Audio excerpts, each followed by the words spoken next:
How to fix blurry photos on Tinder. Hi guys, it's Mikrant. Hope you guys all are fine. So without any delay, let's get started. Blurry photos on Tinder can totally affect your profile appeal.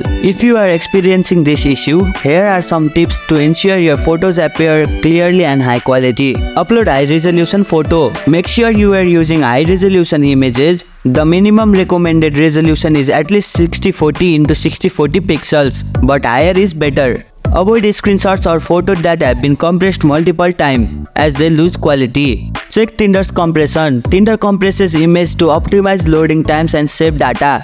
This compression can sometimes result in blurry image. Edit photos before uploading. Use a photo editing app to adjust sharpness, brightness and contrast before uploading. This can help maintain clarity even after Tinder compresses the image. Avoid zooming or cropping. If you crop or zoom in on photos, you may lose resolution and end up with blurry image. Instead, use photos that are already framed well.